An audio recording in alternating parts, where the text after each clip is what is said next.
All right, we're live. What's going on, everybody? This is Brian, Hey, BS Crypto Show. Welcome. It's been a long time.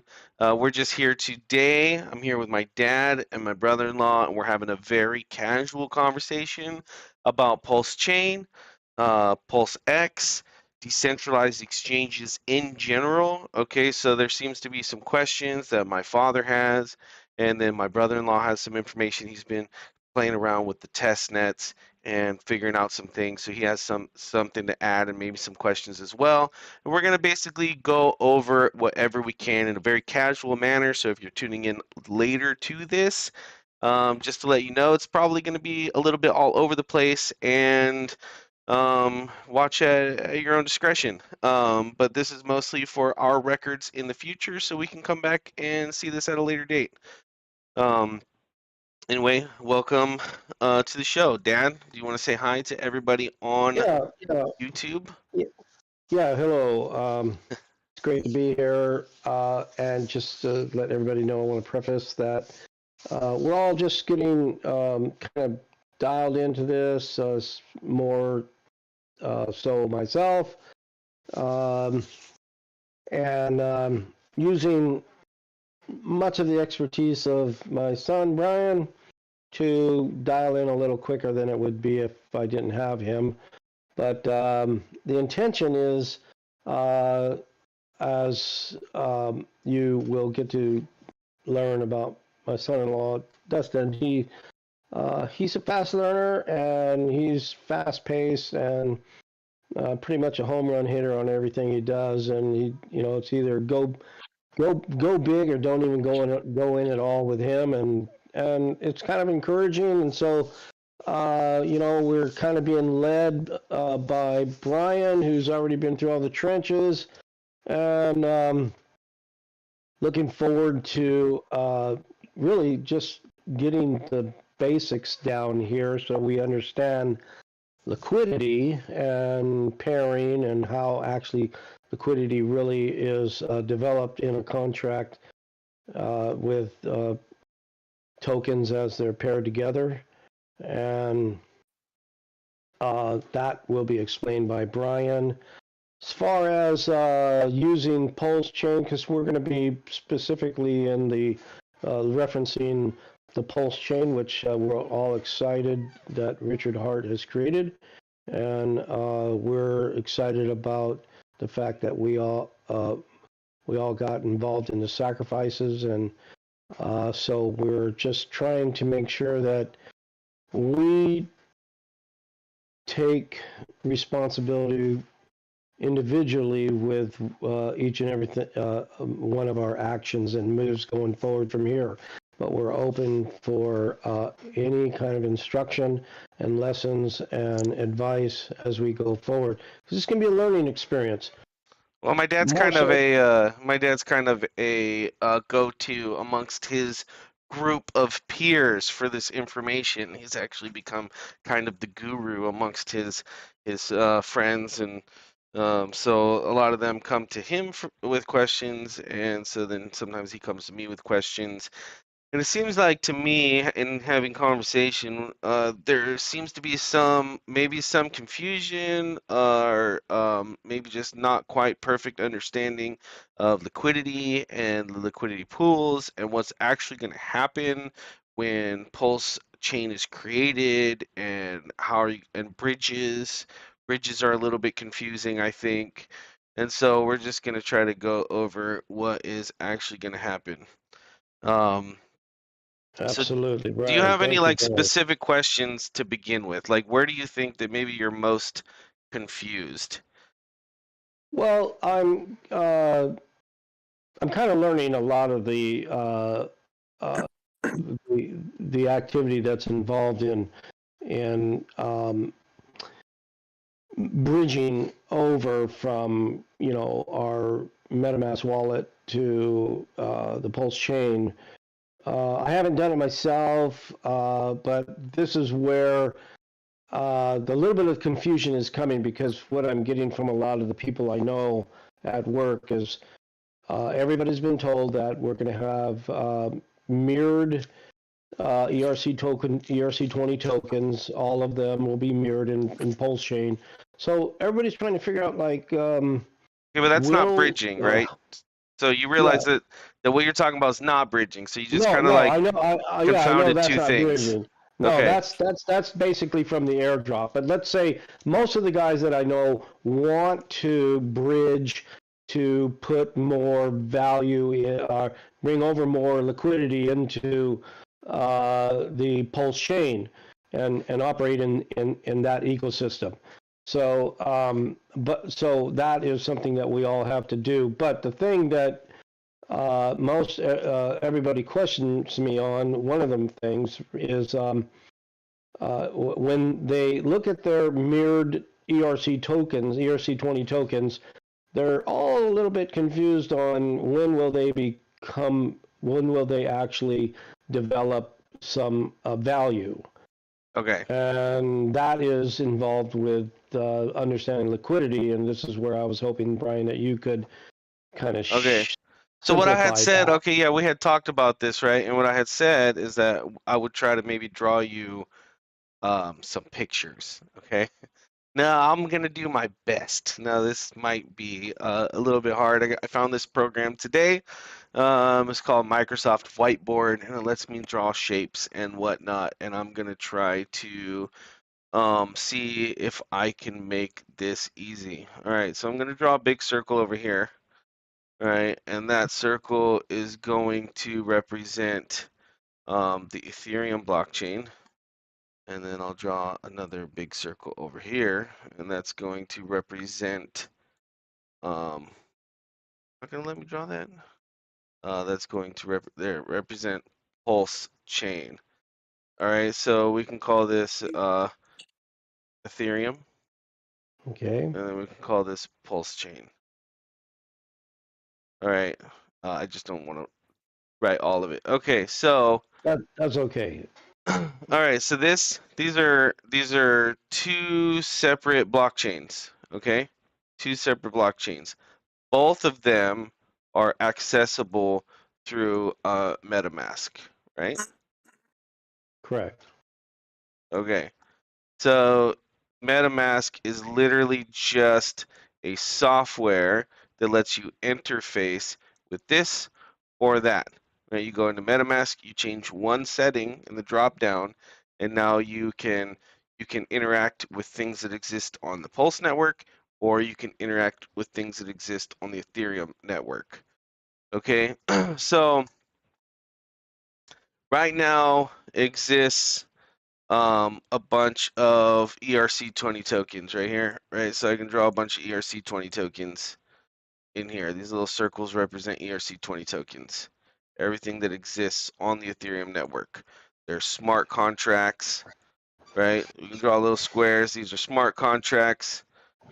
There's things that aren't ERC20 tokens. There's NFTs, right? There's NFTs over here. There's a bunch of stuff, right, that has been developed and added to the Ethereum blockchain over many years now, right?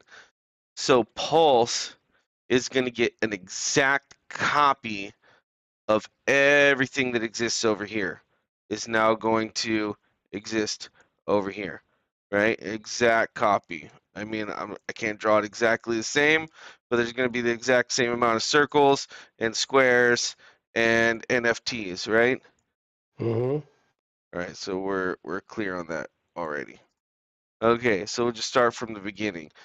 Okay, so everything when these over here on Pulse are created, they're exact copies, but they're not the same thing, right? Because these ERC20 tokens exist on Ethereum, and these are going to probably be like called PRC20 tokens or PLS20 tokens or whatever they are, right? These are going to exist on Pulse.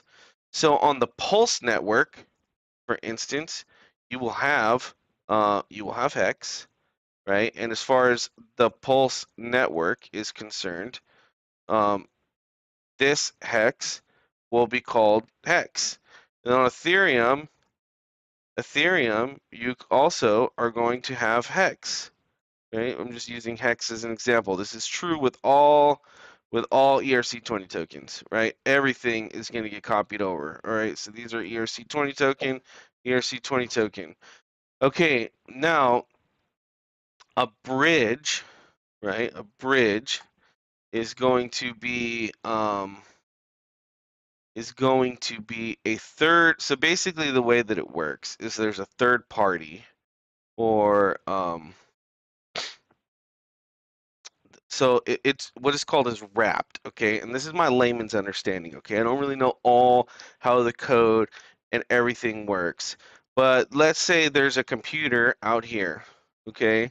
And it has a program written into it. Right? This is a computer, and it's watching the Ethereum network, okay?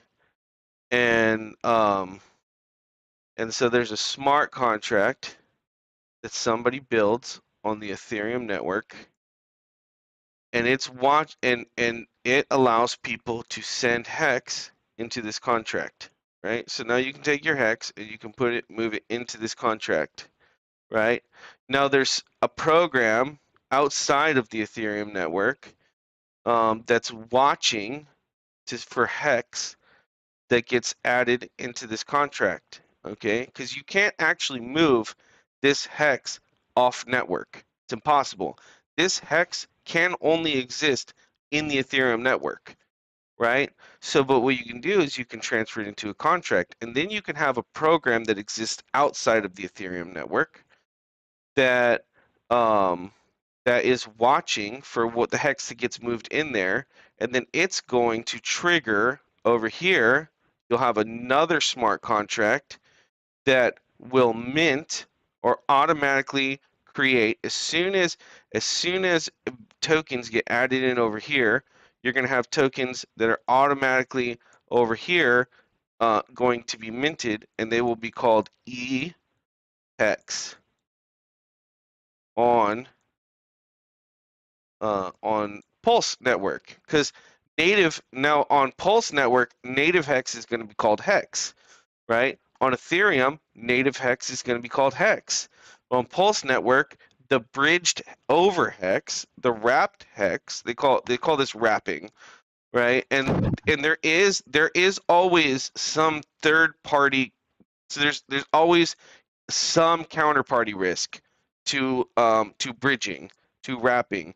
Now Richard Hart is developing this. I don't actually understand how all this code works and where exactly this code exists that watches and I don't really understand how all that works, but I know he tried to make it completely decentralized, and he said it was impossible.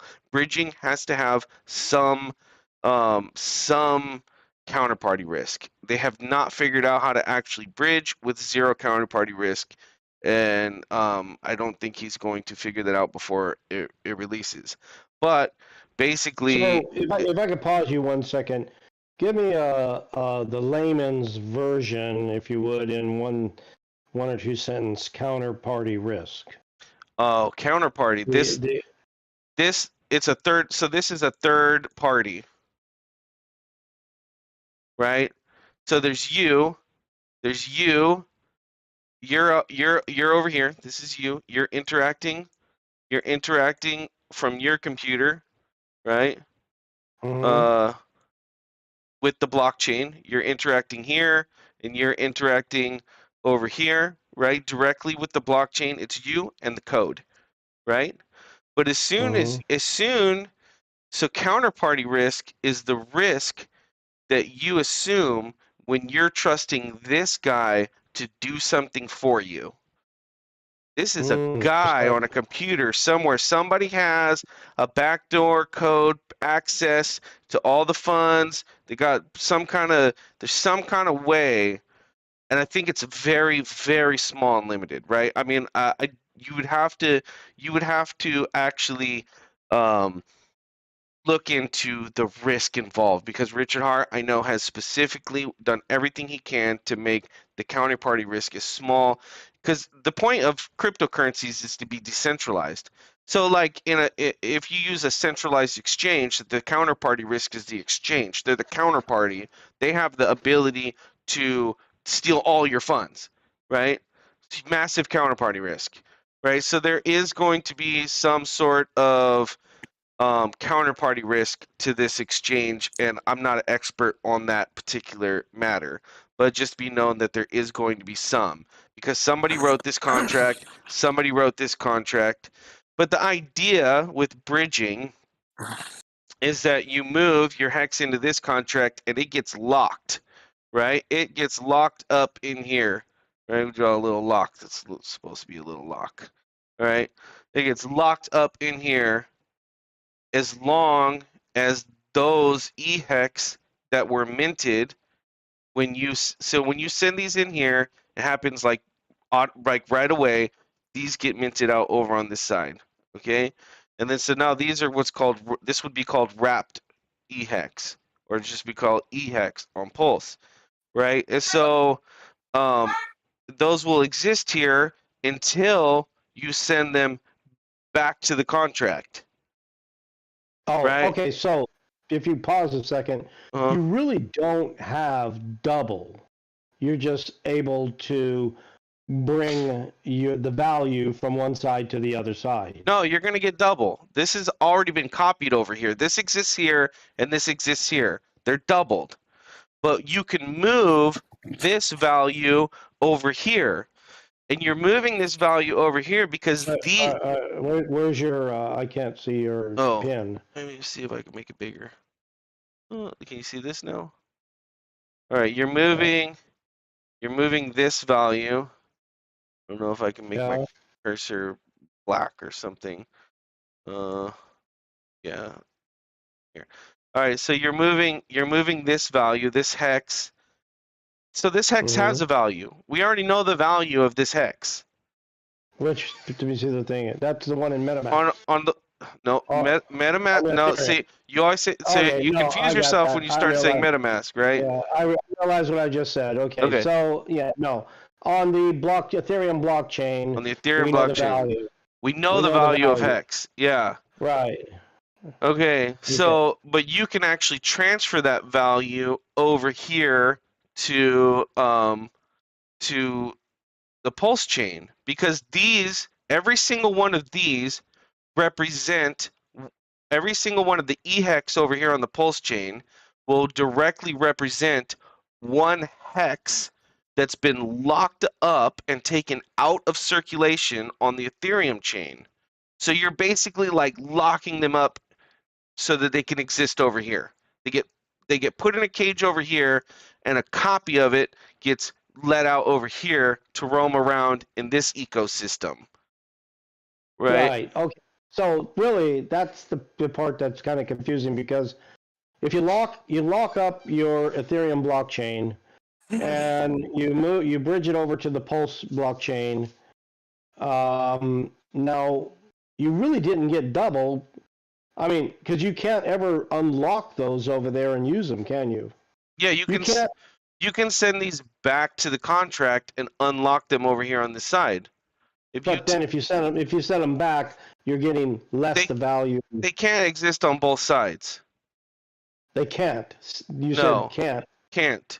But you're gonna get you're gonna get a copy of Hex over here on Pulse Chain. But, right, you're getting a copy, but you're not getting the value. No. They're two separate things. I'm talking about two separate things, completely separate things.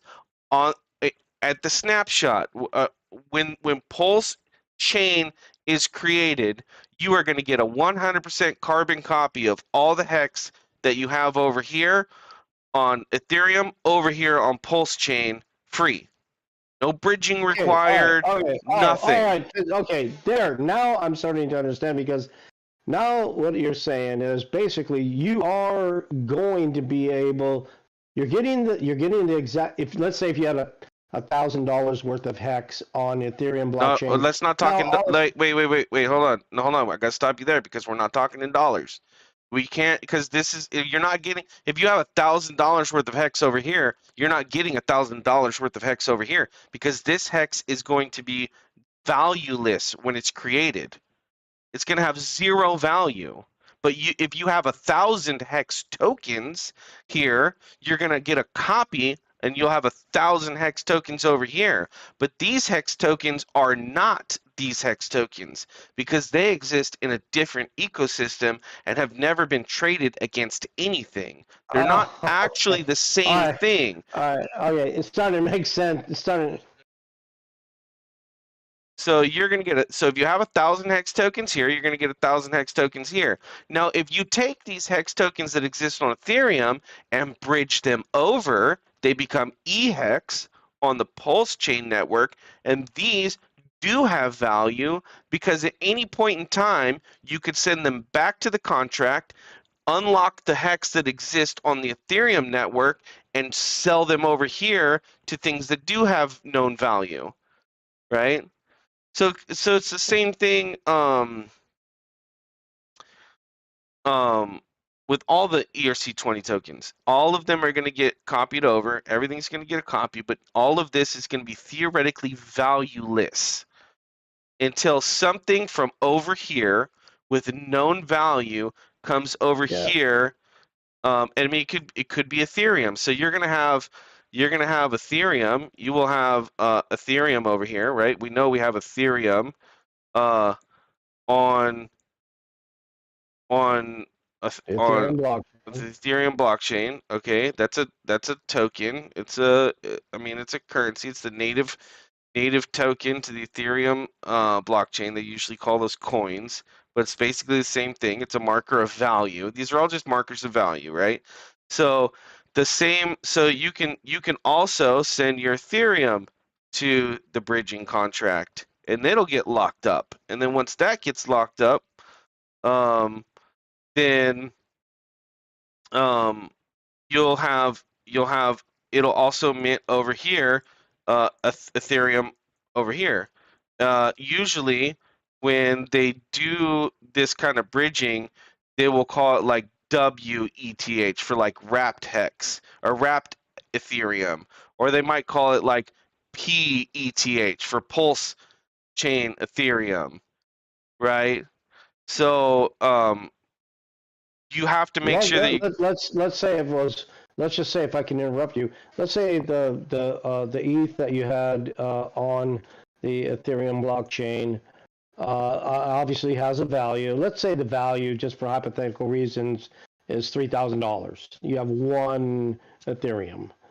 Let's just say at that moment in history, you lock it up, you bring it over here to the Pulse chain, blockchain. Uh, um, then this would have the what same value. it'll have the same value. Yes, because Okay, this directly represents one Ethereum that you locked up over here. At any point in time, you can send this PETH or wrapped Ethereum back to the contract, and it will automatically open up, it will unlock the Ethereum over here, and now you have it back over here, and you can send it to a DEX or an exchange and sell it or do whatever you want with it. Now that value has been unlocked back onto the Ethereum blockchain, put back into circulation.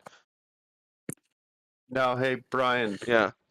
that bridging contract that you're referencing is the bridge link called out on pulsechain.com, correct?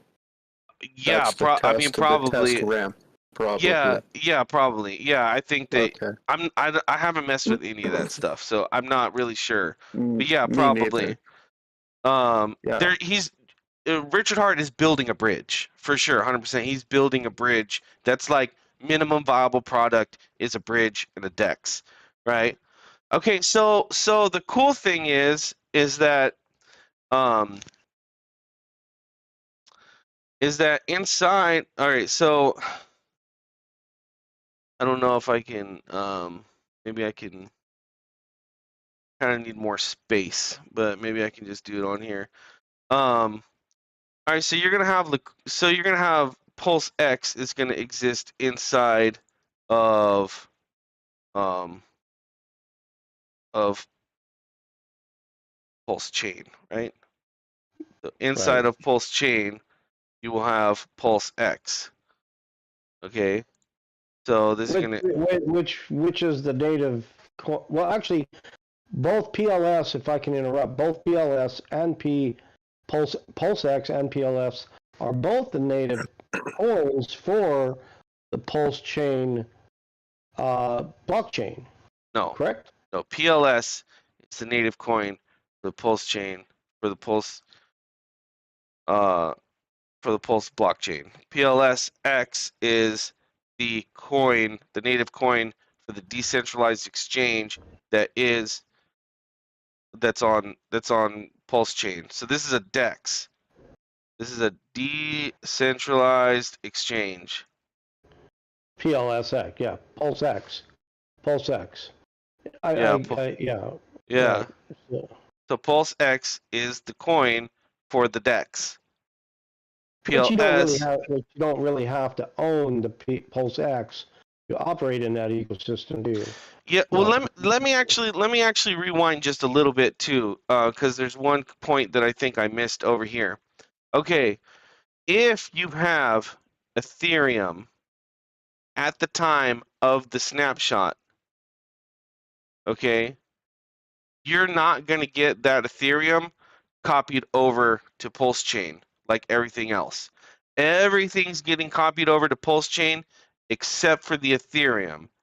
And for every Ethereum that you have over here on Ethereum at the time in the Ethereum network at the time of the snapshot, every Ethereum that you have over here is going to get basically converted into PLS. Oh, really? So if you have one Ethereum here, you will get one PLS That's it, 1-to-1? 1-to-1. That surely makes the developer of Ethereum a little angry.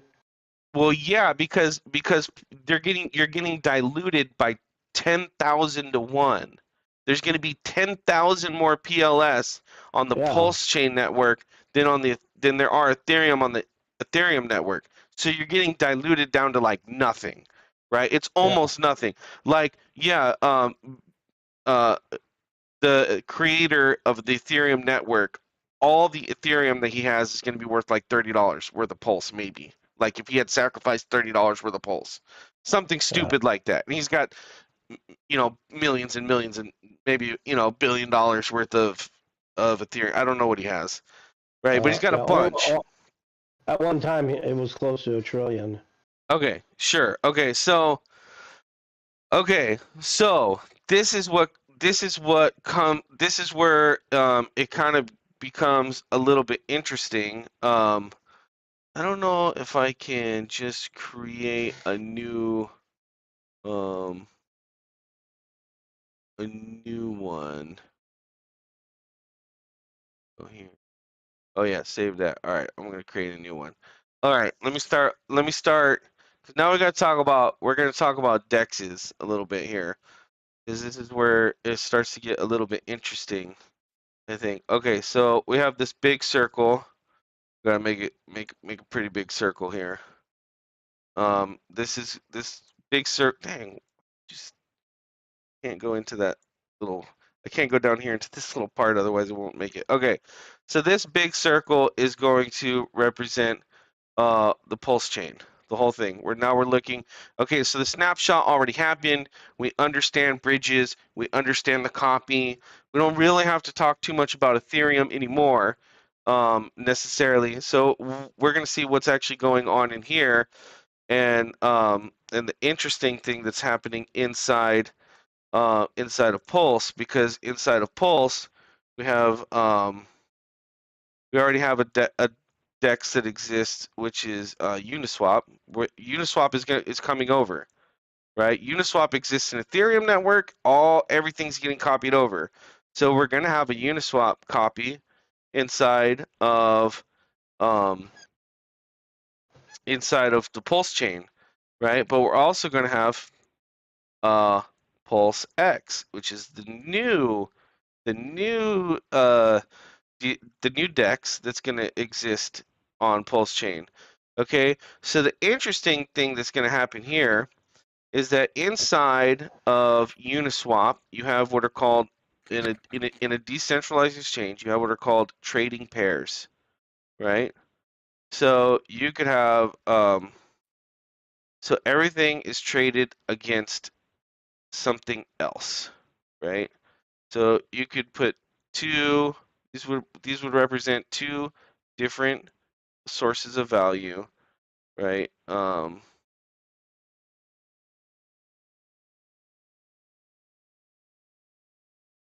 Move that back. Need that back. In the back. All right. Oh, not all the way to the back. Whatever. Anyway, this could be a trading pair, right? And this over here, you would have like Hex, and you would have Ethereum. Okay, these already exist on Uniswap on Ethereum, right? But what's going to happen is this Ethereum. So you have an amount here and you have an amount here, right? And the price is derived from the ratio, right? The ratio of this to this. If you have twice as many hex or if you have twice as many hex than Ethereum in this contract, then hex is worth half as much, right? Yeah. The price is derived from you understand this, right? How we get the price on a DEX, right? It's based on a ratio. Everything is paired to everything else, and it's a ratio. As people buy Ethereum out of this pair, they're adding hex, they're removing Ethereum, right? Which makes more hex, less Ethereum, which makes the price of hex go down, right? They're getting rid of their hex. Anyway, so you're just making a ratio. Okay, so what's going to happen is this is no longer going to be Ethereum. This is going to be Pulse. Okay, well, we already established that Pulse is getting diluted 10,000 to 1. 10,000 to 1. Okay, so everywhere else, Pulse is getting copied 10,000 to 1. Right? Well, that's what we're getting for our sacrifice, right? So this inside this pulse in here is going to be the same amount of Ethereum. They're getting copied 1-to-1 here, but they shouldn't be copied 1-to-1. There should be like 10,000 to 1 inside this contract, right? There should be 10,000 pulse for every Ethereum that was inside this contract. So the very first transaction that's going to happen on Pulse Network, this is how I understand it, okay? And I could be wrong. That's how I understand it. The very first transaction that's going to happen is there's going to be a bot, all right? They're creating a bot that's going to come through and it's going to adjust the ratio to every single ERC20 token that's paired with Ethereum and now Pulse. And so this bot is going to mint Pulse, and it's going to inject that Pulse into this side of the contract, right? It's going to do a trade. It's going to do a massive trade, right? It's because it has to adjust the ratio of Pulse to Ethereum to match the rest of the network, right? And so when it does this purchase, it's gonna pump a bunch of PLS in, and it's gonna take a whole bunch of hex out, right? So that hex, what the bot's gonna what's the way that I understand it is that hex now and every ERC20 token is now because they exist on the network, and now they're gonna go to the bot, and then the bot's gonna take those and it's gonna inject them over here as liquidity into PulseX. The bot's gonna create liquidity over here. It's going to take all those hex and put them over here. And I think it's minting Pulse X too, or Pulse. Not exactly sure how this is working, right? But it's going to do that for every single ERC20 token on the whole entire network. It's basically going to suck all the liquidity out of Uniswap. It's going to inject a whole bunch of Pulse and pull out all the PRC20 tokens. Does that make sense? Are you following me? Not really. I wish I could say 100%, but What's confusing about this to you? Well, is this 10,001 because the way Richard Hart set this up for every Ethereum, you're getting one pulse. Well, he's trying to rectify the ratios over here because now Pulse are 10,000 to 1 Ethereum, so he's got to fix these ratios. They're going to be all screwed up because it's going to make Hex worthless over here. Once Pulse has a price, Hex over here is going to be worthless because there's going to be there's going to be 10,000 hex, and one pulse. You know what I mean? There's going to be like 10,000 hex for every one pulse or something like that. Well, whatever the ratio is on Uniswap on Ethereum, if there's 10,000 hex to one Ethereum on the Ethereum network, then when it gets copied, there's going to be the same ratio. But Pulse is going to be worth way, way, way, way less than Ethereum. And so it's going to be wrong. So once Pulse has a price, it's going to massively throw off the price of what the price should be of Hex to like 10,000% less. Do you get what I'm saying?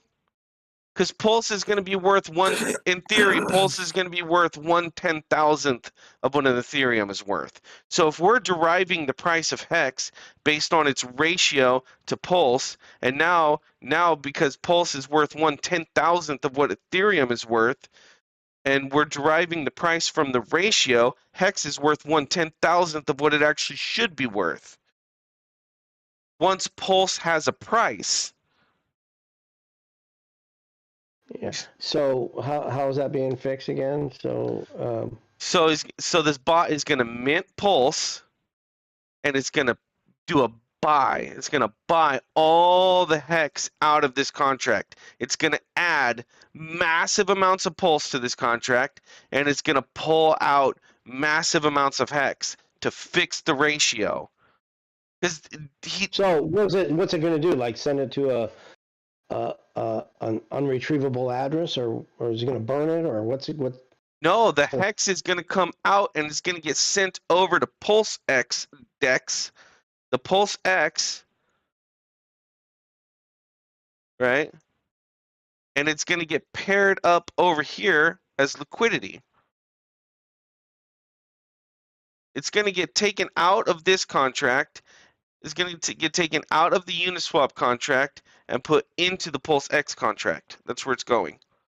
All the ERC20 tokens, they're all getting adjusted, and they're all going to get sucked out of the Uniswap contract and dumped into the Pulse X contract. On purpose. On purpose, yeah, because this ratio has to be fixed, right? So instead of having 10,000 hex in here, you're gonna have like 10 hex. You'll have like 10 hex for every 10,000 that was supposed to be there, and then 9,990 hex are gonna get added into this contract, right? And it's gonna get matched up to Pulse. I'm not exactly sure how this works, to be honest with you. How these liquidity pairs are gonna get created over here. But this bot's going to create liquidity pairs over here on this side. When is this going to happen? Is this going to happen immediately? Immediately, the very first transaction on the network is going to be this bot fixing all the ratios in Uniswap and I think the other DEXs too. I think it's going to fix all the ratios in all the DEXs because they have to be fixed. Otherwise, once the price of Pulse is established, then then the ratios are going to be wrong, right? So how does the price of Pulse get established, right? Well, in these DEXs, you're gonna have people, you're gonna bridge over Ethereum. So you have the Ethereum network out here, and you're gonna have Ethereum bridged in. So now you'll have a trading pair that will get created probably right away. That will be um, P or PF, like, so the Ethereum, the bridged over Ethereum that has value. This has value because at any point in time you could bridge it back over and sell it. So this has definitive known value. So somebody is going to create a trading pair probably almost immediately between PF and Pulse. And there'll probably be another one created over here. You'll have the same trading pair paired up over here. So somebody's going to take a guess, and they're going to try to be the first liquidity provider over here between the PF and the Pulse liquidity pair, and they're going to inject what they think should be the ratio into this contract. And if they're wrong, they're going to lose money. And if they're right, they're going to make more liquidity rewards than anybody else, right? So somebody's going to take a gamble over here and create a ratio, and then people are going to start trading this back and forth. People are going to be taking their Pulse, and they're going to be sending it in to buy this PF out, and they're going to be sending their PF from they're going to be sending their Ethereum bridged over, and trading their PF for Pulse, right? or any other ERC20 token or any other thing that's outside that you bridge in, they're all going to get trading pairs, right? So as soon as something of value, as soon as something of value from outside the chain gets bridged in and traded against something on Pulse, and we can actually know, it'll have a price. As soon as somebody buys the first Pulse with some PF or the first whatever, I mean, so the same thing's going to happen. The cool part is how do you buy Pulse once it comes up with Ethereum? With whatever you want. All these trading pairs are going to start popping up. There's going to be trading pairs for everything. You'll have a trading pair for Hex. So you'll have eHex, right?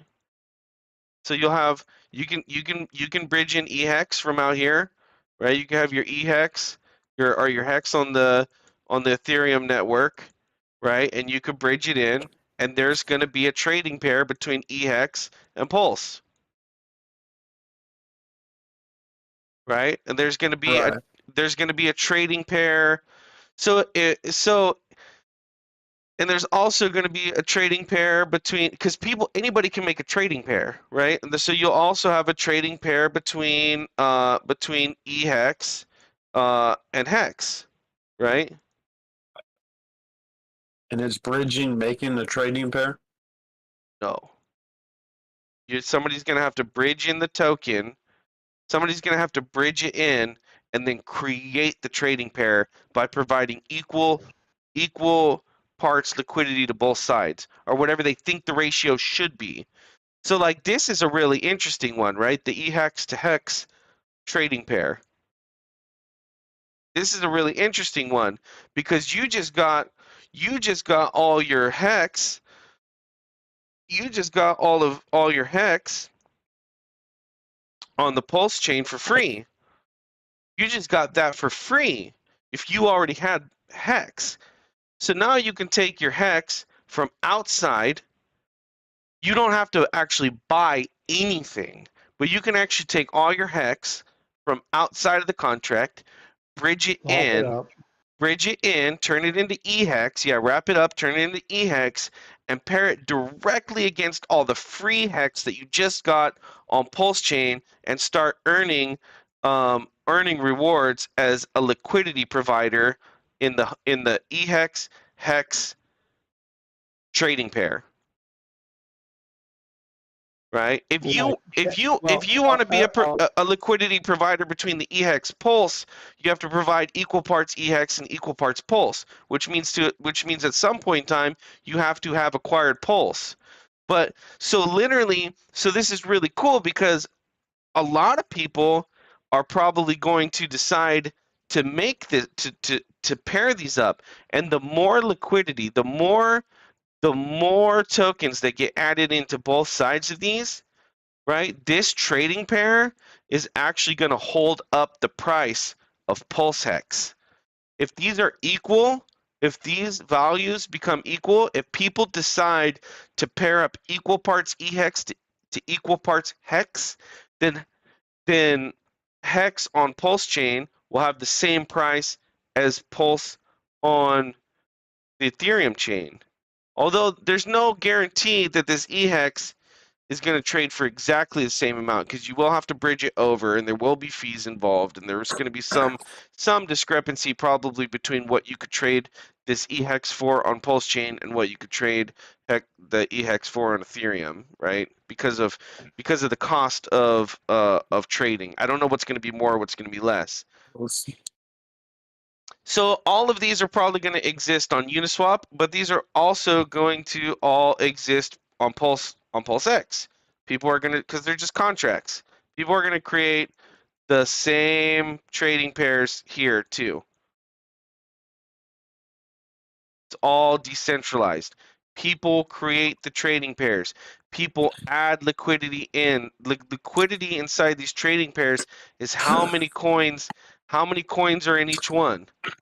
And if they're that right there is what I was doing a minute ago when I was providing liquidity on the testnet. Was doing exactly there. You provided the eHex to the hex. I thought you said you were doing hex to pulse. I did pulse to pulse X. Pulse to pulse X. Yeah, so that'll be a trading pair too. Everything's a trading pair. But because everything trades against everything else, and price is derived from ratio, once we know the price of one thing, then we can derive the price of everything else, because everything is traded against everything else in a ratio. The math will be done for you.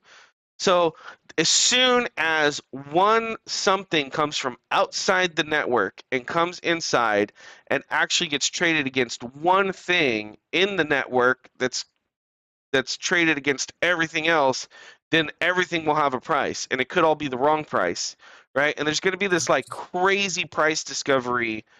It's going to be hectic. This time right here, where everybody's creating these trading pairs and trying to rush in and be the first one to get the good deal on this thing or that. It's going to be a lot of gambling going on. It's going to be hectic, chaos. Everybody's going to be rushing in. So a lot of people are going to lose a lot of money. A lot of people are going to make a lot of money, right? So people are going to be actually like gambling on what they think is going to be more valuable, eHex or Hex. What's going to be more valuable, Hex on Ethereum chain or Hex on Pulse chain? I think maybe Hex on Pulse chain, because over here the transactions are fast and free, basically, right? And that would be a good reason to bridge it, you said, right? Well, the cool thing is you could literally just bridge it all over and get a free liquidity pair. As long as if you have an ERC20 token over here before the snapshot, right, you're going to get a copy of that ERC20 token over here, and you can literally just bridge it over and pair it against itself. And you don't actually have to provide any more liquidity. You can just pair it against itself.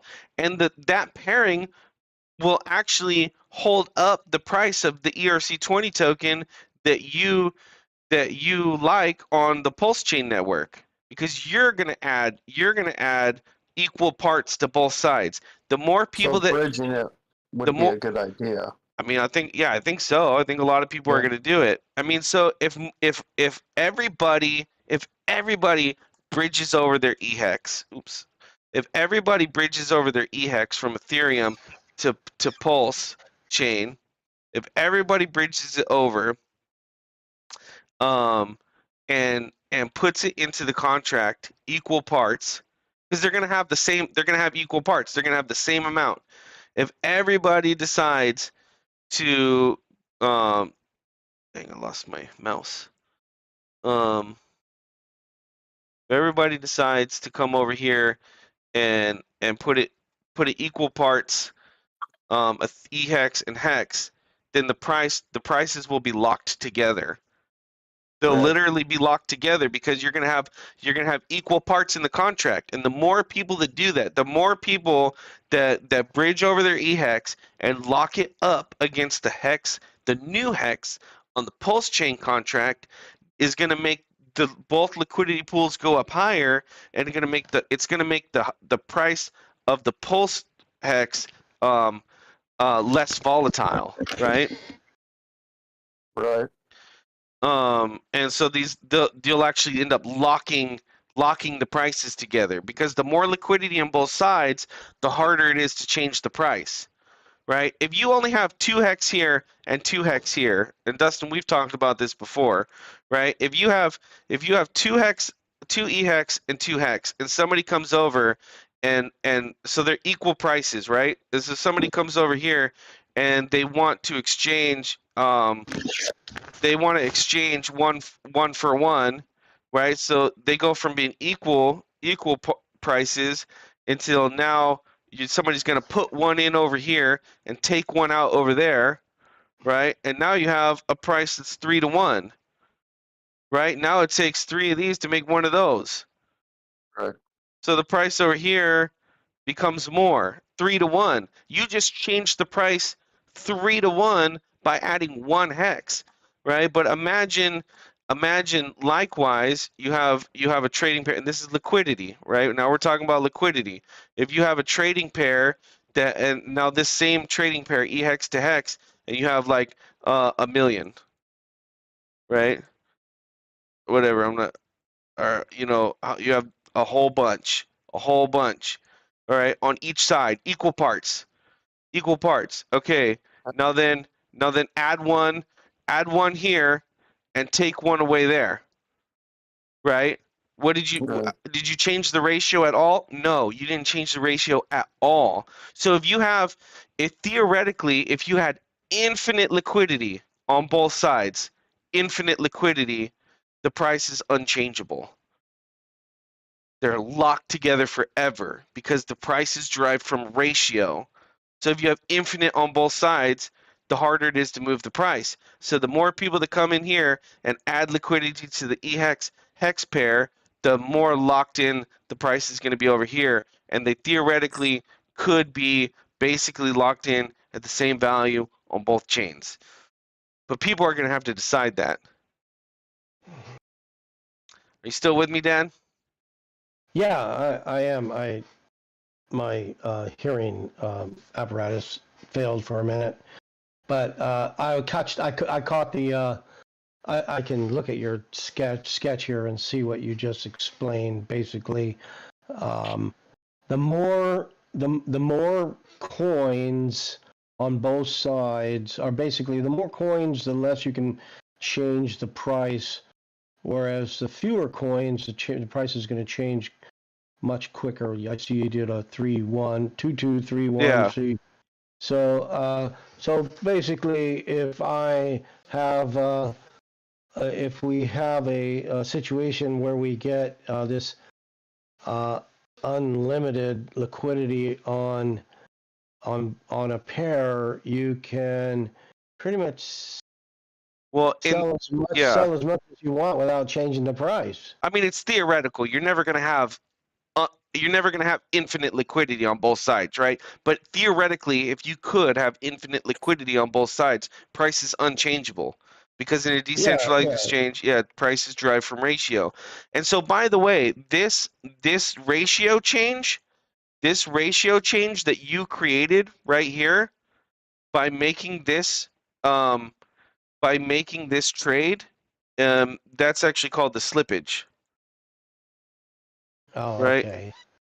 So because you're actually changing the price with your trade, right? So like imagine, now it's a little bit harder to see when we're talking about like two and two, but like imagine like 200 on one side and 200 on the other side, right?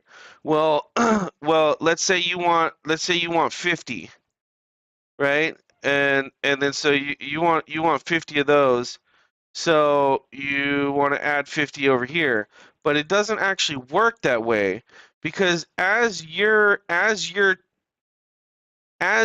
buying these out, oh, I put 500. As you're buying these out and adding these in, you're actually changing the ratio during your purchase.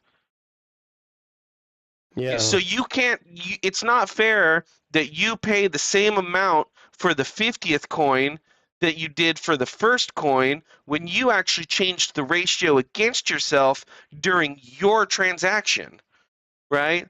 So the beauty of a decentralized exchange, what makes it magical, is what's called an automatic market maker, AMM.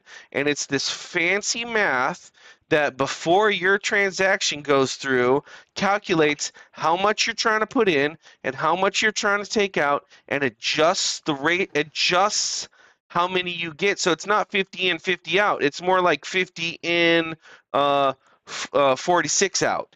So you're going to put 50 in, and you're actually going to get only 46 out because you changed the ratio against yourself.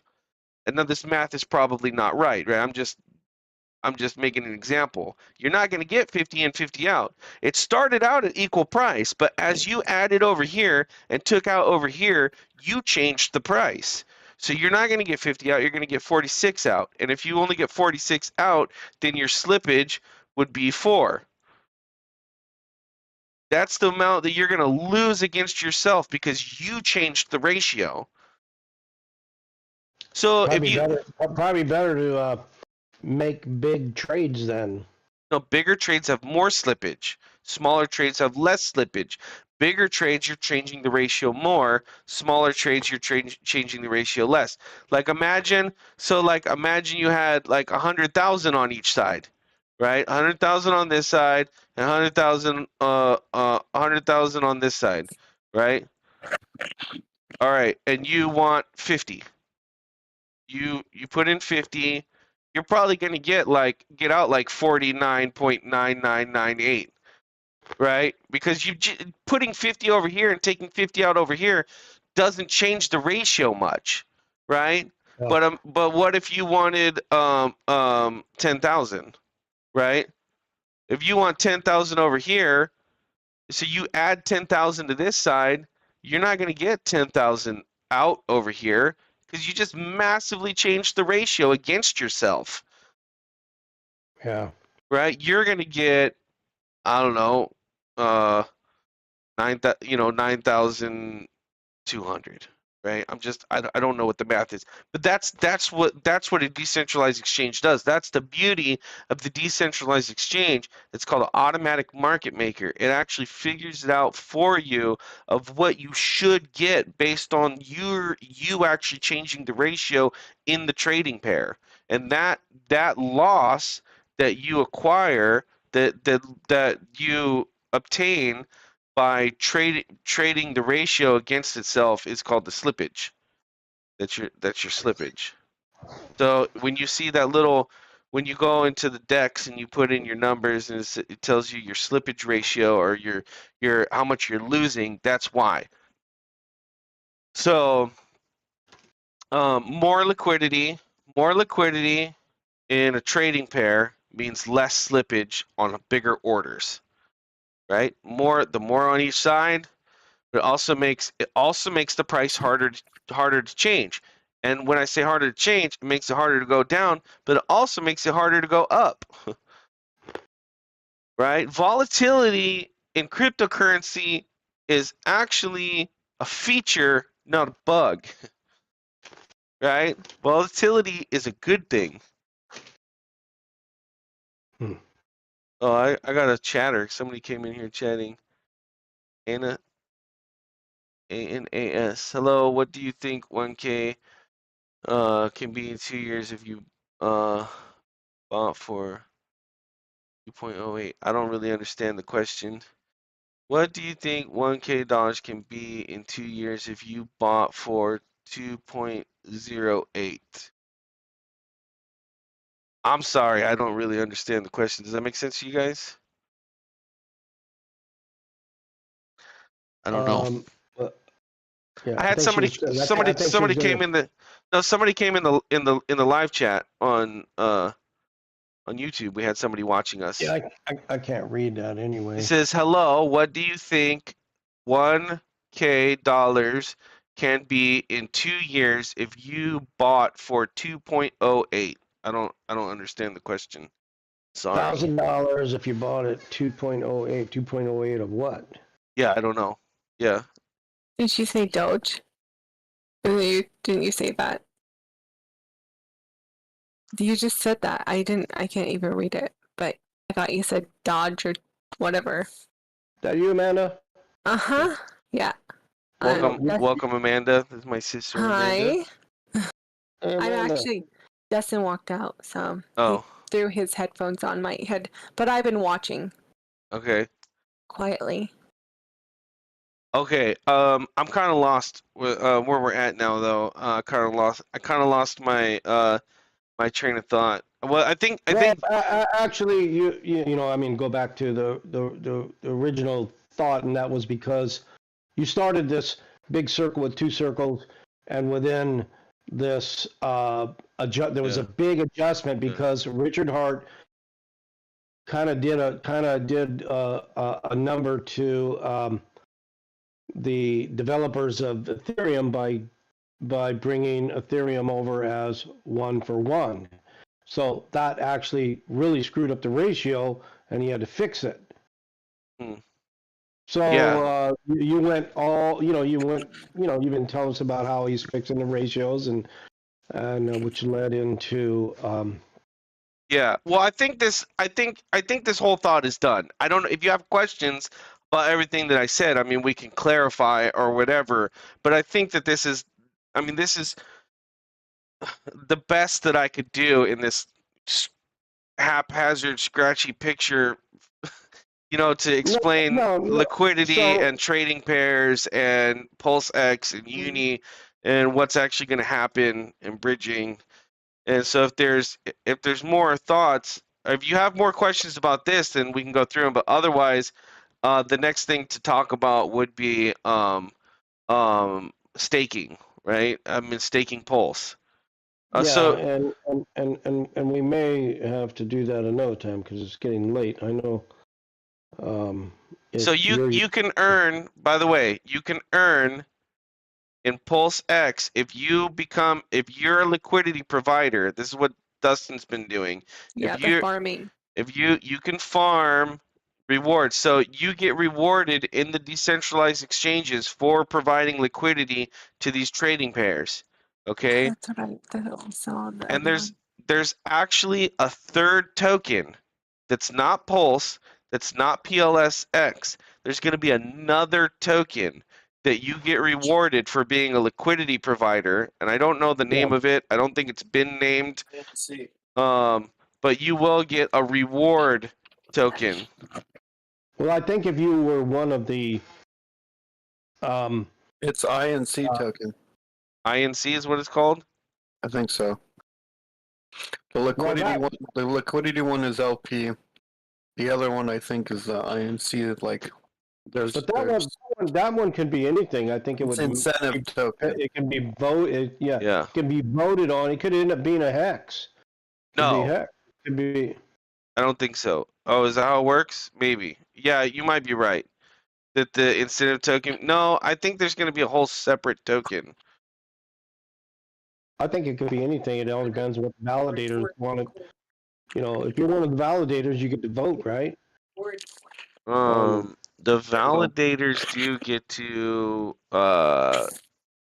choose something. I actually don't remember, honestly. To be honest with you, there is something to what you're saying, I think, but I don't remember exactly how it's supposed to work. Well, I think it's going to be like a rotating validator, like 30 validators, and everybody's going to be vying for that position. But they're going to have to hold up. But you're talking about a different thing though. That's outside of the DEX. There is going to be, there is. I think we're confounding two different things. Yeah. I think. Well, let's not go into that. I mean, I think let's just finalize this liquidity here. I mean, validators is really easy to understand. My question would be if just a little bit on this bridging. I mean, would be, if you're gonna go over to the Ethereum mainnet and bridge into Pulse Chain, are we paying? Do you think we're gonna end up having to pay Ethereum's gas fees to transfer? Yes, 100%. Well, that's gonna stink. Why? Well, yeah, because you're sending. I don't know what happened to my whiteboard. It's like glitching out on me. Yeah. So Your free trial's expired. I guess so. Man, that's like it just like completely failed 100%. So what did you just ask, Dan? I'm sorry. Yeah, no, the gas fees, the price for bridging is going to be experienced. So, well, yeah, because you're sending that marker, right? All of these things are value markers. You're sending that value marker into a smart contract on the Ethereum network, and you're going to have to pay that transaction. Yeah, that's probably one of the biggest reasons. Once you get out of that, you're going to stay into the Pulse Chain ecosystem, and I don't know. I would think maybe get all my liquidity out of the Ethereum Ethereum blockchain. Well, maybe. Yeah, I mean, a lot of people are probably going to try to get most of their value, I think, over to Pulse Chain. A lot of people in our community, at least, right? A lot of people in the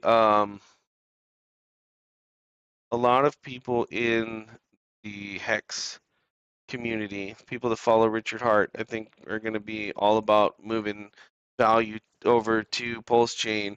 I mean, you could just, you could always sell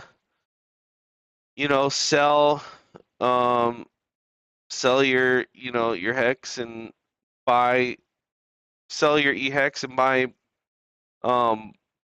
pulse hex with it, or just hex. It's just gonna be called hex on Pulse Chain. So you can sell your ehex and buy pulse hex or hex, or you can bring them both over and become liquidity providers and earn liquidity tokens. I think a lot of people are going to choose that. And I think that's a really smart, if you're a hex holder, I think it's a really smart thing to do is to bring that over and become a liquidity provider in that contract, because you're going to be holding up the price on both ends. You're pegging that price to itself. And now you have double, right? And if you have double of something, don't you want the price of both to be high? Equal, absolutely. Yeah, equal, right? Yeah, so I don't know. It's going to be super interesting to see what happens. Pretty smart thing to do. Nobody knows what's going to happen. And then the other thing is too that I realize that's kind of crazy to me is that so everybody realizes that this is why Richard Hart's probably not going to let us know when the snapshot is happening, right? He's very hesitant to let us know when it's actually happening, because the crazy part is everybody knows who understands this stuff, and most people who are liquidity providers are watching this stuff, understand this stuff, that all of the Uniswap tokens are going to get nuked out of if you're a liquidity provider on Uniswap right now, you have all your hex in the Uniswap contract. They're not in your wallet. right? So when those get doubled over onto the Pulse chain, you're going to lose a bunch of them. Does that make sense? Because the bot's going to come in and it's gonna adjust the ratio. Those were your copies. If you're the liquidity provider, liquidity providers are going to get screwed, right? Because you could take all the hex out of the Uniswap contract and just hold it in your MetaMask wallet. Take it out of the contract, hold it in your wallet, and then you get a copy, and nobody can touch it. But if you keep your hex inside the Uniswap contract, which a lot of people are doing right now to earn liquidity, to earn rewards in Uniswap. A lot of people got hex in that contract as liquidity providers. If they keep it in there, they're going to get nuked on the other side when all of a sudden all their value gets pulled out. All their hex is going to get pulled out in that first trade. So if he tells everybody when it's going to happen, then they're going to preemptively pull all their hex out. And what that's going to do is they're going to start they're going to screw the price up. They're going to screw the price up before on the Ethereum side before the snapshot happens. He doesn't want to let that happen. Right? They're going to start pulling. So what could happen, right? Because you add liquidity together and you remove liquidity together, right? So like, let's say you have like the Hex Ethereum pair, right? You have the Hex Ethereum pair, right? And then people start removing their liquidity out, right? And so now the numbers on both sides go down. What does that happen? We realize that when there's less liquidity on both sides, the price becomes more volatile. And then at the same time, people are going to know that the snapshot's happening, so they're going to be also trying to buy hex out of the contract. They're going to be trying to accumulate more because they want double. So you're going to be having the liquidity going down and a bunch of people buying it out, and the price might just go like exponentially high for just like a really short period of time, right? Because the amount available is going to go down and people are going to be buying it out, and the ratio is going to change like crazy. And you might get this run on hex that's like crazy and just like blows the price out of the water because the does that make sense? Are you following me on this Yeah, and what would really thought suck is experiment? if somebody's actually able to wait that out and be prepared to make that buy when everything goes into toilet, and you know, I mean, I'm and probably going to sell some of my hex if it happens. I don't think it's going to happen, though. Richard Hart, I don't think he's going to tell anybody when the snapshot happens. Honestly, in my opinion, it probably already happened. It probably already happened. He already probably already took the snapshot of when he decided he wanted to release it. I mean, I don't know. Who knows? I don't think he's going to tell us. He said he's not going to give us warning. He's not going to give us much warning. I don't know. He said, I might give like a day or something, but he's very hesitant to give any warning because he knows people are going to screw the ratios up in the contract and make a bunch of crazy stuff happen that really isn't like natural trading, right? It's no, it would be I don't know, for the guy that can actually buy it when it drops down and then know when to sell it when it jumps through the roof, yeah. up to the moon, sell it, and then it's gonna screw everybody else, It's I gonna don't be. think I don't think it's going to happen. I think that I think he's going to take the snapshot and then he's going to announce to everybody mainnet in 2 days. Well, no. I don't know. I don't know what he's gonna do. I have no idea. I'm just saying, like, I I had this little thought experiment. I realized that there might be some crazy stuff that happens on the Ethereum side, in the Hex community, at least with Hex. Um, In closing on this, oh, I'm sorry, Brian, go ahead. no, go ahead. Well, I'm gonna have to sign off here pretty soon, but I was just thinking, I think some people should know that, and I don't think I'm wrong in saying this, but you kind of identified it when I, and by the comment you made, and that is if the person who actually um, holds and doesn't try to get involved in all the, the staking and the farming and the, uh, but he's just happy with, say, okay, here I got X amount of pulse and X amount of pulse X. I'm just going to hang on to it for a while, for a year, see what happens. 6 months, Yeah. year, 2 years. I don't think that person's going to be upset. I think there was going to be a certain amount of intelligence and just being happy with what you have and just hanging on to it and not get so involved in trying to be so. I don't. I don't expect everybody would agree with this word, and it's probably the wrong word to use, but uh, greedy by trying to make the most money. There's nothing wrong with making money, but if you already risked a little bit, you want to just kind of sit back and see what happens and look at all the people that to confirm that. Look at all the holders of Bitcoin. They just bought and held. Did Yeah. nothing with it. Oh yeah, I You do, know? I do remember though. Like now that you're talking about it, that maybe there's gonna be, what that video you sent me. The guy was talking about like 48 hours or 24 hours before the bridge goes live. The Right. chain's gonna go live before the bridge, so there's gonna be an opportunity to trade ratios. I mean, you're always trading ratios. The difference would be you're trading blind to the price, right? You're always trading ratios. Um, yeah, so he was saying that there might be an opportunity there to, if you're really savvy, to kind of get ahead of the market because people aren't really going to understand what the prices are. So if you can kind of like math it out ahead of time, you might get an advantage. But at the end of the day, you're probably better off just not. Right? I mean, that was the conclusion. You're probably better off just waiting.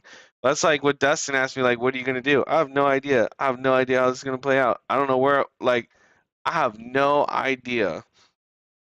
We'll see. Yeah. I don't, it's gonna be craziness. And then so yeah, you could be a delegator. You could delegate to the To the validator. validators, or you can be a liquidity provider. You can do hex to hex. You can do hex to pulse. You can do pulse to pulsex. I mean, you can add to any one of those pools. I mean, if it ends up, if they may end up doing something like Pancake Swap. Pancake Swap has this thing that's called the syrup pools, where apparently you don't have to add liquidity to both sides. You can actually just add cake, right? And then the cake, apparently people can use this pool of cake to pair up with their up and coming projects so that they can provide liquidity to their up and coming projects without having to come up with all the capital to have the pair. So like if you made your own token and you wanted to provide liquidity for your token, well, you have to provide liquidity to both sides, right? So your token you get for free, but you got to provide value on the other side if you want to provide liquidity for your particular project that you're creating. So they created this deal or whatever where I don't exactly know how it works, but this contract, I guess it's a smart contract where you could just put cake into, and then it just holds this like big liquidity pool of cake that up and coming projects can um, can use for liquidity, and then you'll get rewards in the tokens of the up and coming projects. And um, the Pancake Swap people vote in some of these projects, and then pick some of these projects, and apparently there's some kind of like community vote that you can participate in some kind of way to figure out what projects get added to this list and are able to use this giant liquidity pool. called syrup pools, and they may have something similar to this in Pulse X. I'm not really sure. They do. Yeah. Okay. So That's the pools. that is the pools. Yeah. That Okay. is the pools. So I think that this is the one-sided liquidity pool thing that we were talking about before. I'm pretty sure that that's what that is. So this may be the best route. You may be best off doing a direct pairing. I don't think anybody really knows. Like, it's gonna be really hard to tell. You might be best off doing a direct pairing, and then also you might be best off, like you said, becoming a validator. Or so the validators are gonna reward people for providing them value or whatever. So you'll have to have a certain amount of tokens to be a validator. That's why it's called proof of stake, right? You have to have a certain amount of tokens to become a validator. And You have to have 1 million. yeah, so validators get rewarded. Validators get rewarded for being a validator. Every block that they solve the same way, or every block that they add, they validate a block. And so instead of like in proof of work, where you have to do some work to secure the network, and this is proof of stake, where they say like people who have a lot of stake in the network, who own a lot of the tokens, the people who own the most tokens are the least likely to do nefarious things that will devalue the tokens that they hold, right? Yeah, that makes, yeah. So we're trusting these people that have a large stake in the community to be validators, but more than that, you can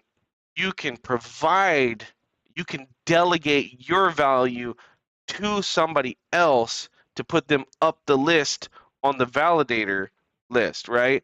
And so you could literally have somebody with like almost no resources, but the know-how can create a server and set up all of their hardware to validate the blockchain, and then start advertising for themselves, right? And start gaining delegated value to their cause. And then so you'll have the little guys are going to be the most incentivized to provide the biggest rewards, because they're trying to get those delegation rewards in, and so they're going to actually be able to set the amount of their the rewards that they receive to share with their delegators, right? So they can say like, I want to share 50% of all the money I make. I want to share 50% of it with the people that delegated to me, or 60% or 75%. They get to choose, right? And then people will get rewarded based upon how much they delegated to that person. And then so you'll get some of the block rewards for the validation. You actually become by proxy a validator, right? And so you're Which is a rewarded for pretty that. good idea, right, Brian? Yeah, I mean, it's probably a pretty good idea. It's less risky than being a liquidity provider, right? Because there's like, Really? yeah, well, because there's the risk of impermanent loss in being a liquidity provider. You have to look up impermanent loss and permanent loss. Sometimes impermanent loss becomes permanent loss, and you can actually, the ratios can trade so fast. Like if people start trading the ratio down too far, too fast, or whatever, and you don't get enough up and down, you can actually lose value. You can actually lose value being a liquidity provider, or not make as much at least. So So you can actually make better money being a validator. I don't. Well, that's the point. I don't know. That's my point. I've no idea. Maybe. We'll have to see what people are incentivizing. Like, and then some people are probably going to make even, like what happened on like Tron, and what I've seen in other, like, people will make other tokens, right? None of this stuff is new. Like, this stuff been around for a long time, right? Delegated proof of stake, delegating votes, delegating Yeah, all this stuff been around for a long time. Dan Larimer created it. It was, on Steam, Steam it. Yeah, like it runs the same way. Steam it has validators that go in rotation. Tron was the same way. B&B is the same way. I mean, a bunch of them. Delegated proof of stake been around for a long time. You there, Hayden? None of it's Hayden. necessarily new. Who? Hayden's coming in. Hayden jumped on. Yeah, I texted him. He was Oh. wanting to see what Brian was teaching. All right. Well, he'll have to check out the video. Yeah. You there, Hayden? Can you see it? I don't know if he has a headset. Oh. Anyway, did you have any more questions real quick, Dustin, before we jump off? Yeah. So Can you guys hear me? yeah, now I do. Yeah. There you are. So yeah, my question for you, Brian. Can you explain bridging again? Because I'm confused on understanding the bridging. Okay. Well, what do you not understand? I was following your drawing, but I got confused on it a little. So just kind of recap bridging, what it is and how it works. Well, I don't think I can get a whiteboard pulled up anymore, which is retarded. I don't understand. Like, really? Yeah, I know. Okay. All right. So. And what was that other thing you just said? There's validators, and then you said decoders or something. Delegators. Delegators. Yeah, you delegate. There's validators and delegators. Yeah, if you're staking is delegating, right? They call it it's delegating. You're delegating. You're like transferring your value to another person for the sake of them being a validator, right? So like let's say you need how many tokens did you say you needed to be a validator? 100 million? I forget what it is. No, I thought it was 1 million tokens or Oh. something, or 100,000 minimum or something. I don't know. Let's say it's 100 million, right? It doesn't matter. Let's say it's 100 million, and you are a whale, and you got 50 million tokens, right? Well, maybe you don't want to set up a server, and maybe you don't want to deal with all the problems on the technical side of being a validator. Well, what you can do is you can take that 50 million tokens worth of so I'm a 50 million token whale, and I can say I'm going to give $50 million worth of weight in the validating pool to this other guy that I trust. I trust this guy to validate the network, and I think that he should do it. So I'm not going to give him my 50 million tokens.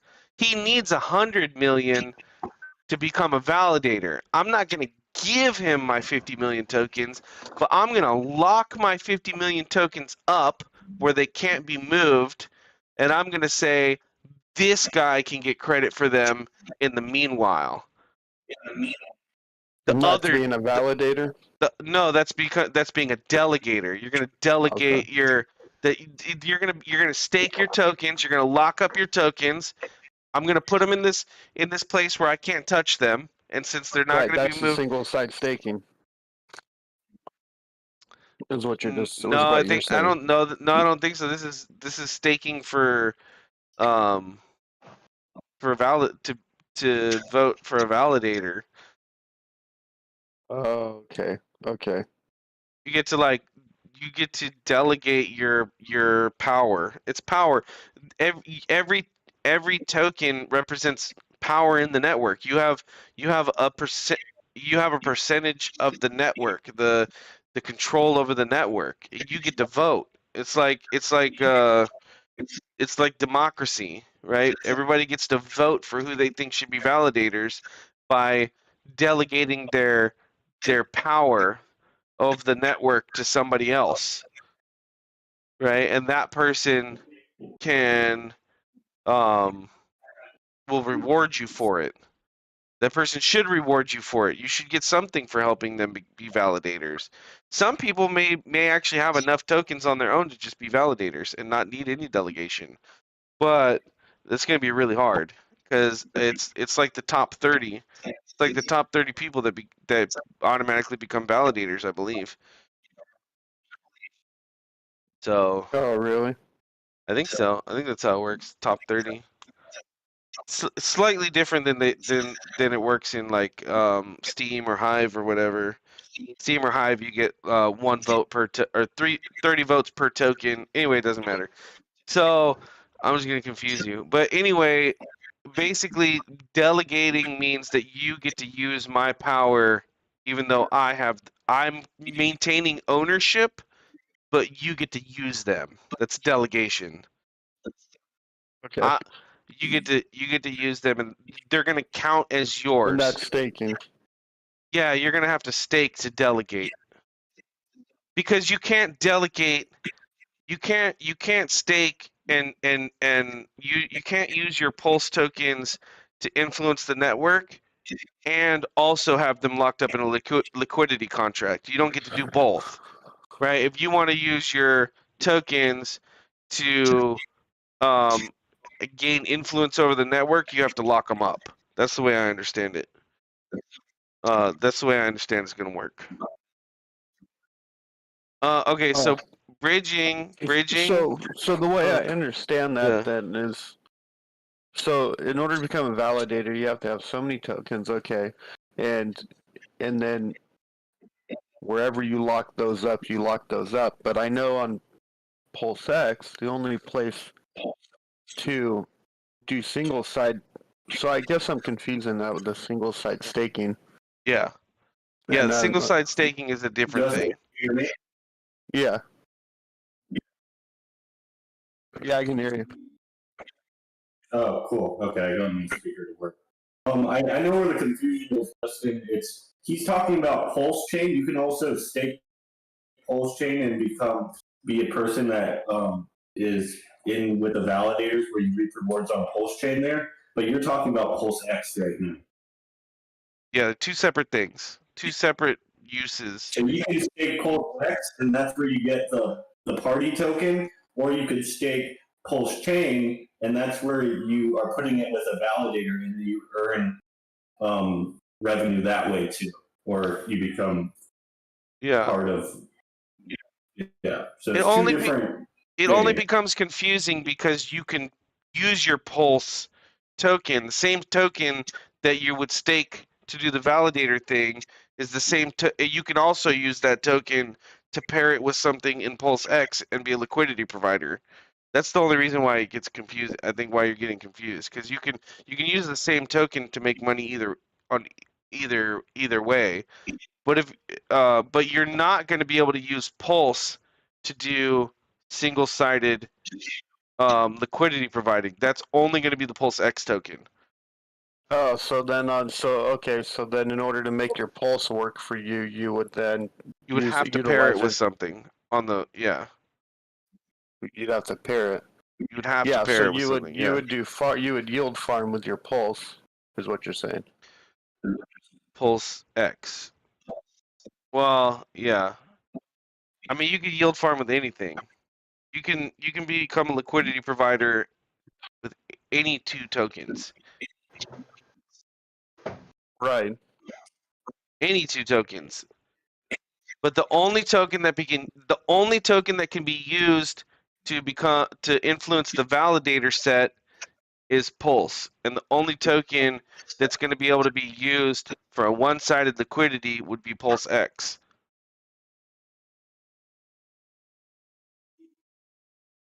Okay. Does that make sense? Yeah. Right.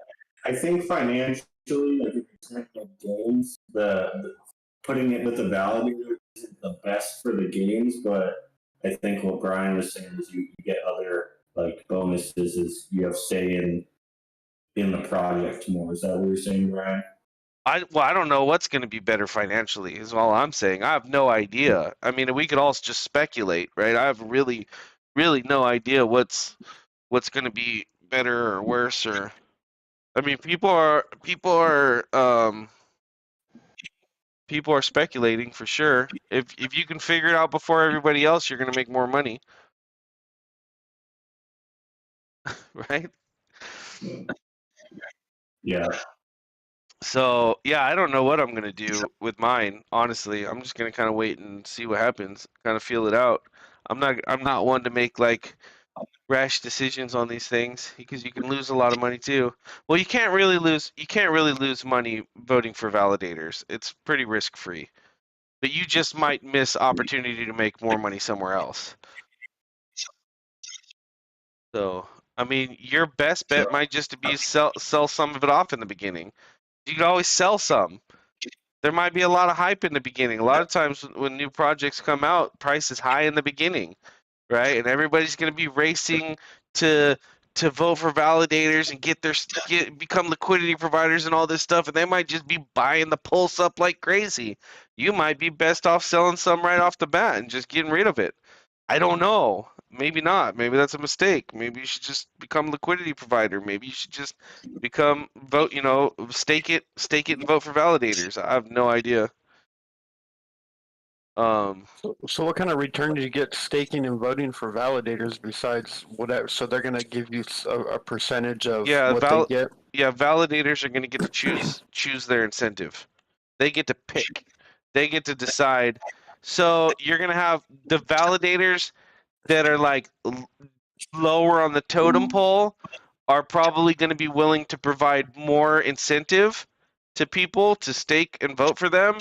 So then you're going to probably see this like constant movement and flowing of validators as people come in and are offering more. People are going to move to the guy that's offering more, and then he's going to get a bunch of votes and then probably slowly reduce the rewards that he's paying out over time, and the new guys will come in, and maybe it'll find an equilibrium at some point in time where you just get the guys who are willing to do it for the cheapest, or maybe people vote for validators for completely different reasons, like political reasons, or whatever, right? You might have a Green Party validator that promises to save the whales if you vote them as a validator, right? Like, I mean, anything's possible.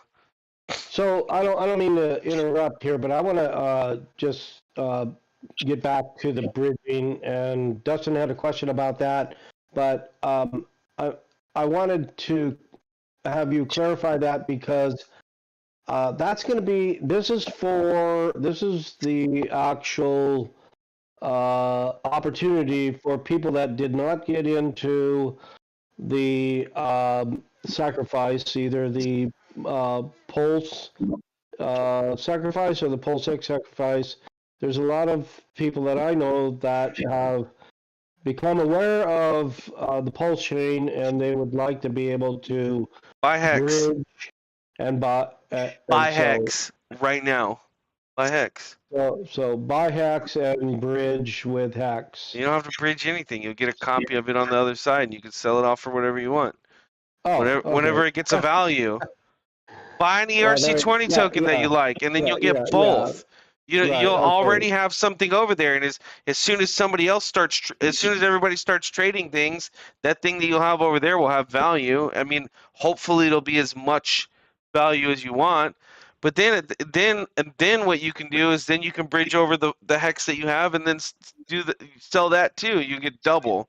You get a double. That's what I would do. I wouldn't wait to I wouldn't hold on to Ethereum. The people that hold Ethereum are going to get nuked. Don't hold Ethereum. Don't hold dollars. Hold an ERC20 token that you like. Hold Hex. It's gonna get doubled.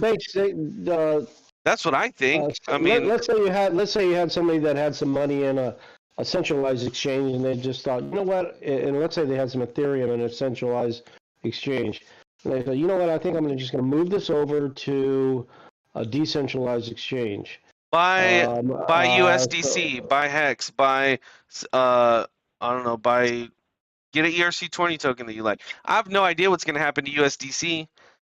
It's pegged Yeah, to a nobody does it's either. pegged to a dollar, but it's going to get copy. There's going to be copies of USDC on Pulse Chain. What's gonna Yeah, but we what's gonna happen when all of a sudden the USDC gets essentially doubled? Are they gonna honor? Are they gonna honor? Are people gonna honor the Pulse USDC at a dollar like they do everything else? Maybe. Well, the thing is I think everybody knows by now that there's not a dollar for a dollar. It's like Well, I know. So they're already leveraging kinda, it. I mean, everybody yeah, it's knows. kind of a Everybody fiat, knows yeah. that Tether is not backed up dollar to dollar. Everybody knows it. No. But everybody still values Tether as a dollar. Why? Because they want it to be worth a dollar, right? Yeah. So It's just maybe, like all the USDC gets copied over Pulse Chain, and all that becomes worth a dollar too, and then you get $2 for one immediately. What if you just get automatically $2 for one? well, that would be something. I mean, I doubt that'll happen, but boy, it'd be an interesting little project to just throw a little bit of money in there and see what happens. But that's actually some good advice. You actually just answered the question in the first sentence. Yeah. Buy I mean, that's what I would do is buy Hex. Buy Hex. Yeah, buy Hex now, and get the copy, and then go ahead and and then bridge over the other Hex and pair it up with the Hex you already have and split it with PLS or PLSX, you know, pair it with both to maybe get equal value out of what you had. Or sell it, I don't know. That's actually a good idea. I'm gonna go ahead and honor that idea by giving that as an option to people that are asking me now, because I have people asking me now. They're thinking, man, I screwed up. I didn't get involved. I should have. You told me about it, but I didn't. Yeah. And so now they're trying to figure out, how am I going to buy this stuff? Okay, so I actually learned some stuff here, and I want to thank you, Brian, for your time, for putting this together. I hope that maybe you can put a whiteboard together for our future conversations. I did enjoy the fact that you were able to do some illustrations there. Drawing helps for sure. Yeah, no, it does. It's it's a visual thing, and it says 1,000 words in one drawing. You can actually see it. So so I'm gonna go ahead and I've made a couple of my own personal decisions, even bringing me closer to knowing what I'm gonna do. But it is going to be as price discovery happens, it'll be even more of a discovery to find out, how we all individually respond to this when it does open up.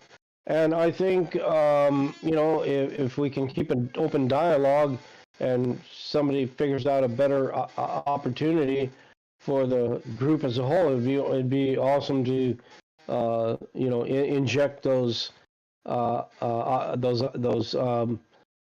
ideas and strategies.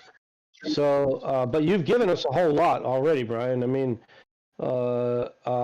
so I know that Dustin wants to know a little more about bridging. Can you just kind of close on just maybe just a few ideas on bridging? Because I mean, as far as I'll try to make it as simple as I can. You mentioned bridge your hex to your e-hex to your pulse hex. Yeah, but so instead of like thinking about it as bridging, think about it as wrapping. Okay, you're wrapping. It's like, well, that's what they call it. It's like wrapped. Okay, I don't know how. Okay, so there's a smart contract. So they're gonna create a smart contract that exists on the Ethereum network, right?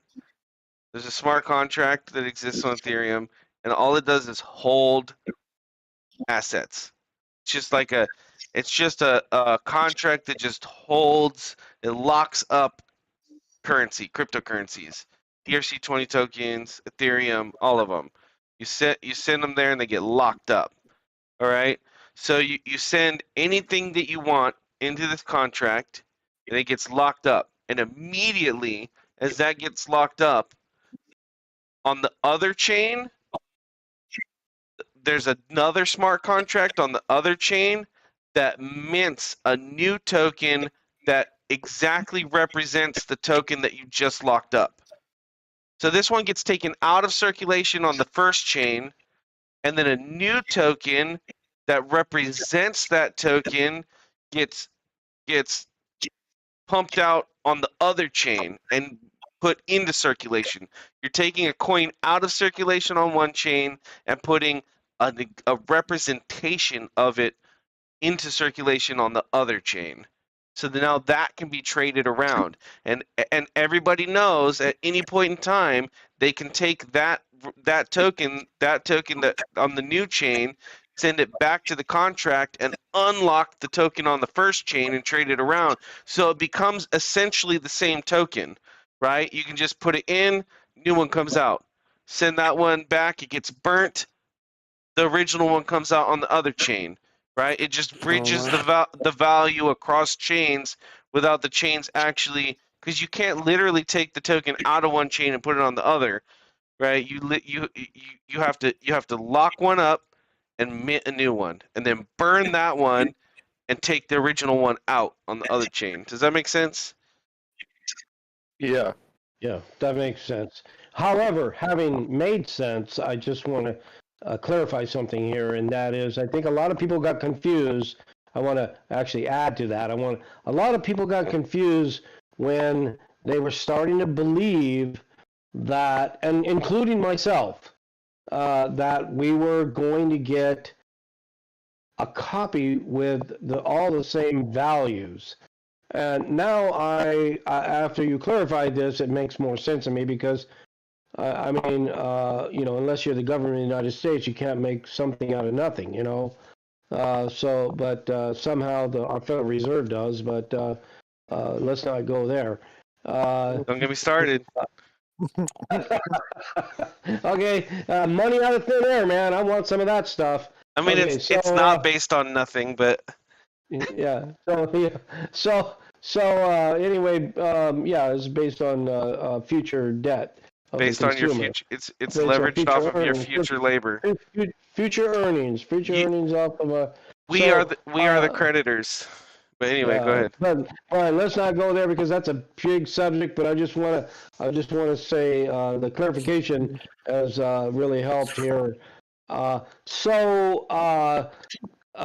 Dustin, do you kind of they're on the pulsechain.com. There you can actually find the bridging option in there. I haven't done it myself, but let's say you didn't buy Hex, like Brian said. So that's kind of the easiest. That's actually, I never thought of it, but that's really the easiest way to do it. Buy something that you're going to go ahead and get a copy, and now you can just lock that one side, automatically bridge over into your Pulse chain, and now do what you want to do over there with that. Pair it with Pulse or pair it with Pulse X or whatever. Do whatever you want to do. But let's say the guy that he's never owned a ERC20 token. He gets, for the first time, he comes into cryptocurrency, and let's say he's a guy that likes Ethereum, and he likes one of those doggy coins like Shiba, or he. So I would say that guy should probably get his coins off of Coinbase, and he has a lot to learn. Okay, well, okay, so let's say he wants guaranteed to that guy's got all his value stuck on a centralized exchange with 100% counterparty risk and no recourse. Like, well, but let's say you convince that guy to go to a wallet that he has control of. He has the keywords and the seed words, and he's able to control. He controls that wallet. So now he actually is just developing himself in this cryptocurrency world, but he really hears about this Pulse chain. He wants to get on it. So, can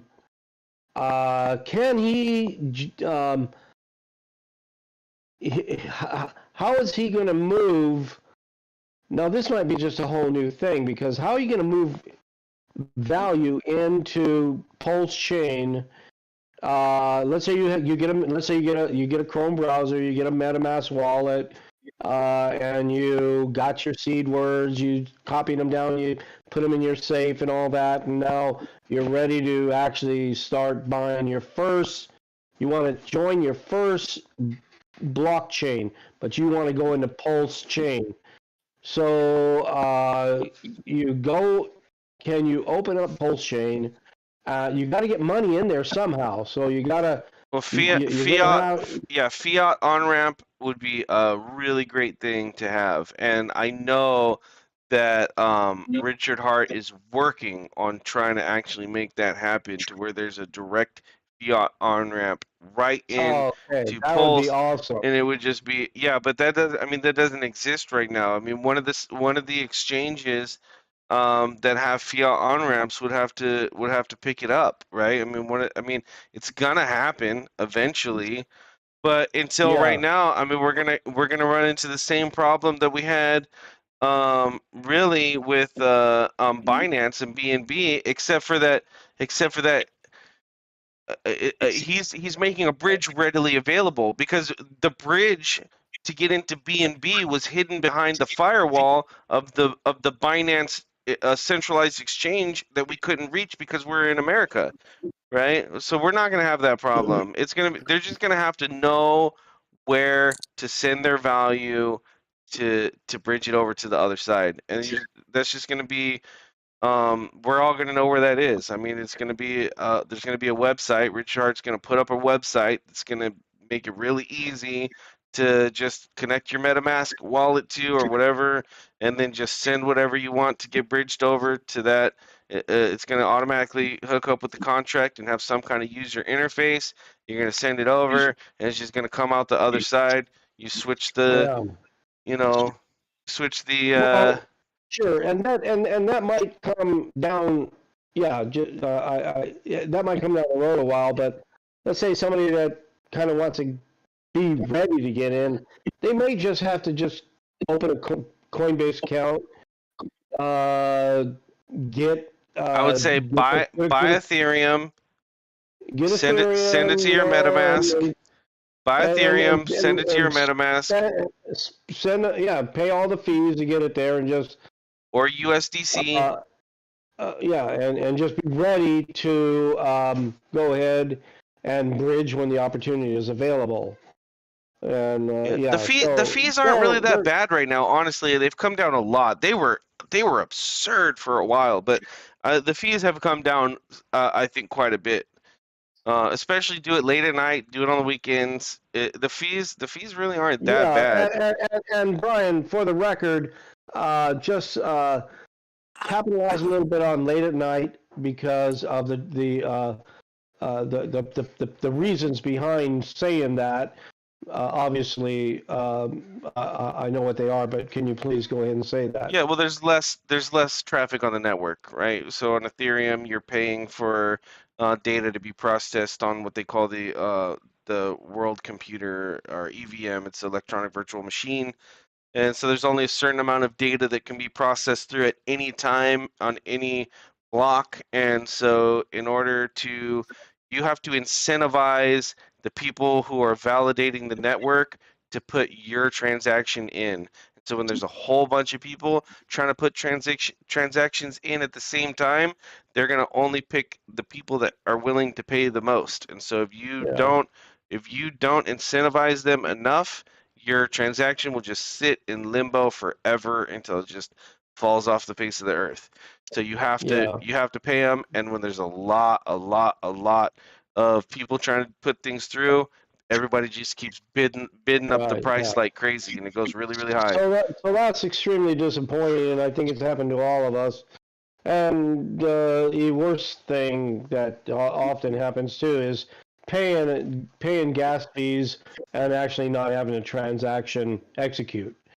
So, and that does happen also. So, in closing on this, I have to get going here, but I think that with the what I've read, 0.29% gas fees, using the Pulse as gas on the Ethereum, rather on Pulse chain, I think that's going to be the biggest conduit that's going to lead most cryptocurrency enthusiasts to and investors to go ahead and migrate towards to Pulse chain. At least it's going to be for me. Yeah, transactions are Yeah, going to be very fast and virtually free in the beginning. yeah, They could actually theoretically be free. Theoretically, the validators could decide to make transactions free, I believe. And that's how it is on Hive and on Steam. Transactions are free and they take 3 seconds. yeah, It's possible. It's possible that they could absorb that cost. I don't think they're going to. There's gonna be a transaction fee for sure. It's gonna be really super yeah. small, but it's gonna be virtually almost free. It's gonna be like comparatively free. Yeah, in in in contrast, right? It's gonna seem free. So it's at Well, least for a yeah, while. yeah. I wonder how long that's going to be though. But I remember, back in a few years back, doing a few projects with you, and we would argue over 50 cents. Oh You yeah, know, I used to push through Ethereum transactions for like 5 cents. yeah, I used to just wait I'll wait like 2 hours at 5 cents and it would go through. that's funny. That's exactly what I'm talking. That's exactly what I'm saying. So. Yeah. Well, look, I'm going to say goodnight to everybody. I'm going to sign off because this old guy here is getting tired. Love all you guys. Appreciate this. We're going to have a lot of fun with this. I hope we all make a lot of money with this, and I think we will. And we're in the pioneering stages. Brian, you've been just a great teacher to everybody, and I look forward to more of these. Opportunities to get together and Well, share. I titled the video episode 1. Chatting with Dad episode 1. So we could do episode 2 if you want whenever. I'm down. Okay, good. I like making this content, because then we can always come back to it later, and I can point people to it if they want to. I'm like, oh It'll yeah, be fun. well we talked Yeah. about that at length. So if you're interested, Hey, and as long as you can put up with my techno all I good. You'll guess get better. You're getting better. insufficiencies. No, you're getting better. You just gotta do it a little bit. You've almost mastered Discord at this point. So. Okay. All right. But yeah, All I'm right, gonna go ahead and end the stream here anyway. But Dustin, if you want to hang out for a couple more minutes, that's cool or whatever. But I'm gonna go ahead and stop the stream. So if anybody actually made it this far, thanks for being with us. Good night. Have a good day. Good night wherever you are, whatever you do. Have a very